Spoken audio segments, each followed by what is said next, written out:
Good morning, traders. Just give me an indication if you can hear me. I'm on a laptop with a Beats headset, a regular phone headset, so hopefully I'm coming through okay. See if I can turn up the volume.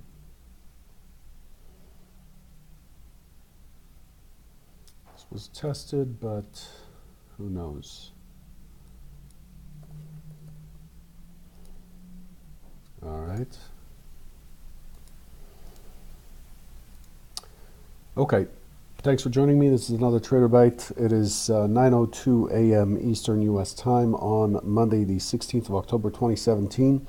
Derivatives trading involves substantial risk of loss and is not suitable for all investors. Past performance is not necessarily indicative of future results.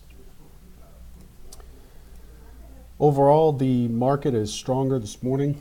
We're looking at crude oil leading the pack. Crude oil has traded back up above $52, trading at $15.17, currently up 1.4%, followed by RBOB, which is up about 1%, and gold. The U.S. bond is the laggard today, down 5 ticks, followed by the euro futures. The euro's trading at 118.47, down 11 pips. And then the 10-year note is about even. It's down 3 ticks. Overall, the market has been trading above the prior close on the indices, giving us an overnight inventory that is 100% long on the ES and the Russell. Today, I'm going to try to cover the Russell a little bit and try to put it into the mix. The problem is I want to keep this under 10 or 15 minutes, just out of respect for your time, and so that I have time to chill, meditate, and get ready for the open. As far as what has happened overnight, not too much. There's a lot of back and forth in the U.S. Government about the tax package that Trump is supposed to put out, but no sense in expecting anything there. Today, looking at the week ahead, today doesn't have much left in it in terms of releases, but in one of my calendars it shows Fed Chair Yellen is due to participate in a panel discussion on the global economy. There's no indication of when that is. It says to be determined. I'm not sure if that is accurate or not. But overall, the week holds steady numbers throughout. Tuesday, we have the Bank of England speakers. We have Fed's Harker. Also Tuesday, we have the UK PPI, CPI, RPI, Eurozone CPI, the German ZU, and U.S. import prices and industrial production. So not too heavy a day tomorrow. Wednesday, we have some ECB speakers, Fed's Dudley, the FOMC Beige Book, which we'll pay attention to, and U.S. housing starts and building permits. Thursday, the usual jobless claims and then Philly Fed leading index and UK retail sales. Friday, German PPI current account, and the U.S. existing home sales, Fed's Mester. So pretty much across the board this week, the releases are expected to be kind of a second tier level releases, nothing truly major. The likely driver is news as our government, the U.S. government, just banters back and forth about the tax package and everything else. So that's that. Let's switch gears and look at what we expected on Friday versus what we got. Here we go. So Friday, pretty straightforward. The expectation was, hang on, is my whiteboard working? Yes. Okay. Overall, Friday, the expectation was for a responsive selling back into the prior day's range. The expectation is a test of around value high, which was at 25.5150. And then the market is expected to rotate out of the prior high and then come back in later on. That was the primary hypothesis. I didn't give a secondary or tertiary scenario. The word is scenario, not hypothesis. So that's what was expected. Here's what we actually got. This is the 15-minute on the ES. Of course, the range is squished, so let's extend that range. And basically what we got was what was expected. The market immediately dove down. Let me extend this out a little bit more so you can see it. Very tight market still. But you can see on the open, it opened higher, went and dipped into value high just below, went out of the range, higher low, lower high, and then started to move back into the range with the point of control that's inside of the range, showing us balance again. Despite the new all-time high, we're still getting balance inside of the prior micro composites. So this is where we are. We remain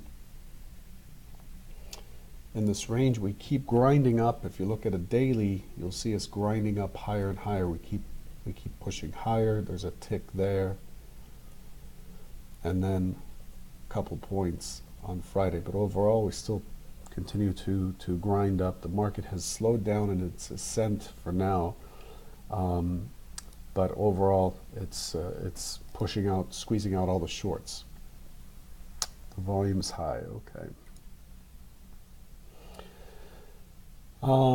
So here's where we go from here. So looking at the overall picture, last week left us with a weak high. So if you look at this formation here, so last week we have a higher low, so one-time framing up continues, but we have a weak high. As I zoom in here, you can see that we spent an awful lot of time on the high. This high is not, in my opinion, is not firm. It is likely to continue to push higher. There's room, believe it or not, for continued push into the 2580s. So don't get too giddy. If you get something on your short, the expectation is that it's not lasting. So that's how things are shaping up. I just call it as I see it. One thing I wanted to show you last time, and I didn't, the spread ratios. This is an important chart for me. The spread ratios between various products, among various products, is fluctuating quite heavily. You could see here you've got the Russell. There's the new Russell. There's the ICE Russell 100%, so we can do that, use that as a check. But overall, the correlation with the Russell and the ES has been fairly poor, relatively poor. It's been correlating much better than the Euro Stoxx 50 and the DAX. But if you look at this, just take a snapshot in your head of this chart. This is using a 20-day, which is how I traditionally use it, 20-day look-back period.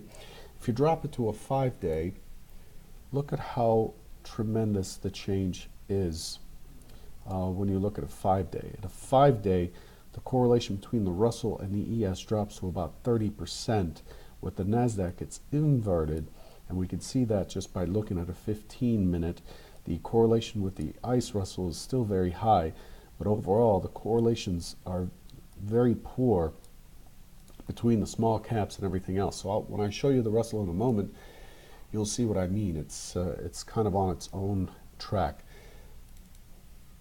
So we go from where we closed on Friday, we closed back in the range, to what we did overnight. Overnight, we just had a small, we opened right against the prior close. We pushed up immediately in the overnight session, and we have not looked back since. Hello, come on.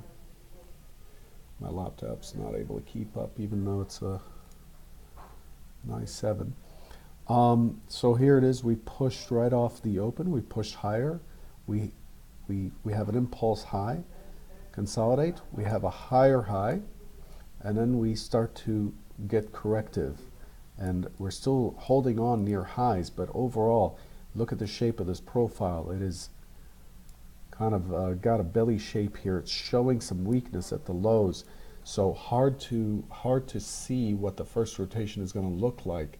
I expect it to be lower on the open. I expect the rotation to start out on the low side as a first test, but we'll see how that goes. This brings me to the hypotheses today. We're in a bit of an ascending triangle formation, but overall, I'm not expecting too much today. It is Monday again. The last Monday, I believe, was we had decent range. This is last Monday right here. We had decent range. I expect more of the same today. The market's trading up here. I expect it to open, push higher, test, and then move down into the point of control. That's our first target. If we do have any selling left in us, we're likely to push down to 25.49. This is a key area on the monthly profile. It is also on last week's weekly. Overall, I expect us to push out and back down and in over today. I do see some selling coming into play this week. It looks like we're putting in higher highs on weaker and weaker internals, in my opinion. But we'll see how it plays out. With no major news coming in this week, the expectation is that we will get a chance to see some sellers coming into the week. So remember that, expecting sellers to come into this week and to bring us back and bring us back all the way down and test down into the 25.40 at some point this week. That's your primary hypothesis. The secondary, if it opens, not expected, but if it opens at an open auction and then comes down early, I expect it to put in a higher low, squeeze through the overnight high, and then come back in and hold inside of the range again into tomorrow. That's the secondary hypothesis for the S&P. As far as what we're expecting for the Russell, I'm going to let this chart switch here. It takes a little bit. I'm maxing out this processor right now.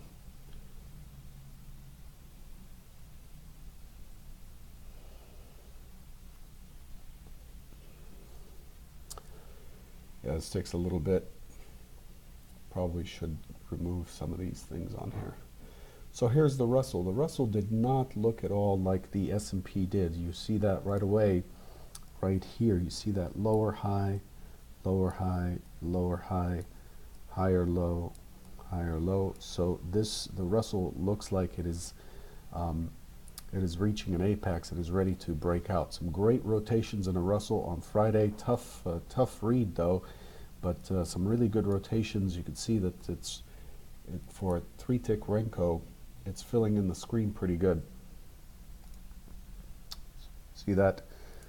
So normally the pixel width of each chart is about there, and it's really filling in the screen, showing us a lot of rotations. You can see a lot of zigzag zones here, a lot of consolidation zones throughout the day on Friday. So pretty good trade in my opinion.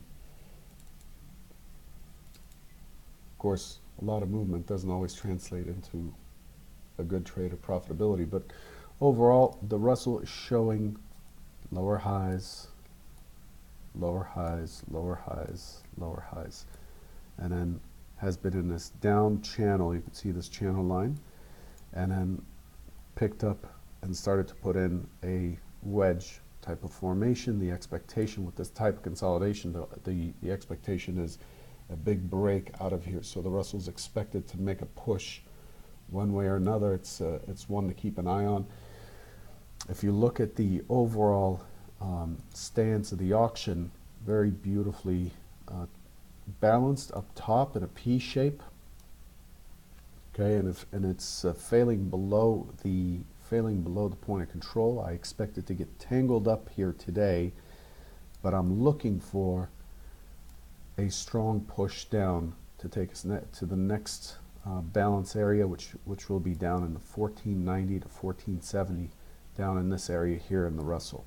Okay, overall I expect this to start failing to the downside. These are small caps, so they behave a little bit differently than the S&P does. The expectation for the Russell is an open auction right at the point of control. I expect some pretty heavy rotations, so I expect some pretty big zigzags this morning on the open.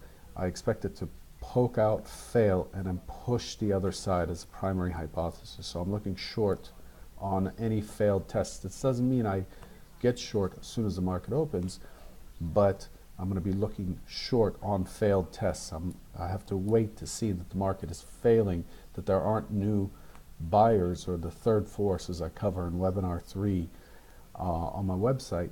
I want to see those people fail before I step in. Okay? The secondary hypothesis is reversion back to the prior auction. If you look at the last 2 days, the last 3 days, so Thursday, Wednesday, we had a point of control that's completely in line, day in, day out, day to day. So 2 days with the exact same point of control. And on Friday, we fall below. Okay, so we have actually 3 days. Okay, so we move the point of control up, then we move it down. And I expect on a secondary hypothesis for it to tangle up, balance out, and then start to push higher and then consolidate into the apex of this triangle. So that's hypo 2 having the main push on hypo 2 upwards versus hypo 1, the main push is downwards. Okay, again, same idea, the scenario, I keep calling it hypo, it's just been doing it for years. The scenario is for the market to consolidate at first and to break out of here today or tomorrow. Okay, so that's what I have for hypo for scenario 2 and 1 on the Russell. Good luck today. I'll catch you tomorrow morning. Take care. I'm back in Chicago tomorrow afternoon. Everything back to normal on Wednesday. Take care.